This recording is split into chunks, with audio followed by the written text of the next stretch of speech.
Noix, arbre, dragon céleste, rien à voir avec ce que je suis en train de regarder. A priori, c'est des termes qui paraissent totalement inoffensifs, mais en fait, c'est utilisé par des internautes pour répandre des idées d'extrême droite sur les réseaux sociaux.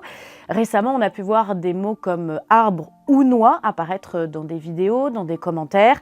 Et en fait, ils cachent derrière une idée assez raciste, puisque c'est un dérivé des mots arabes ou noirs. On a juste changé quelques lettres. En fait, c'est d'abord un moyen de se protéger de la loi, puisque en utilisant des mots dérivés, on évite d'être qualifié de commentaires racistes et donc on évite une sanction pénale. Et puis c'est un moyen de se reconnaître entre partisans de l'extrême droite. C'est ce qu'on appelle un dog whistle. Littéralement, c'est un sifflet pour chien qui n'est entendu que par les chiens, et donc c'est un moyen de se reconnaître. C'est une technique qui n'est pas si nouvelle, ça existait même avant l'arrivée d'Internet, avec des termes cachés dans des œuvres culturelles, dans des musiques par exemple. Et puis il y a une autre technique, comme par exemple avec la phrase « tout le monde sait », là il s'agit de toucher un public plus large, de diffuser, de normaliser des idées d'extrême droite auprès d'un public qui n'est pas forcément partisan. C'est apparu notamment autour des faits divers avec l'idée qu'ils sont causés par des Français d'origine étrangère ou alors des personnes d'origine maghrébine.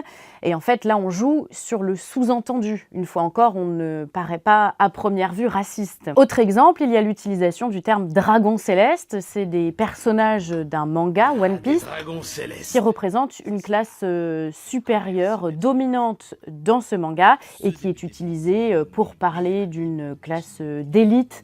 Et souvent, ça désigne en fait les juifs. Et là encore, ça permet aussi de diffuser des idées racistes sans être inquiété par la loi. C'est un sujet que vous pouvez retrouver plus en longueur sur le site et l'appli de France Info.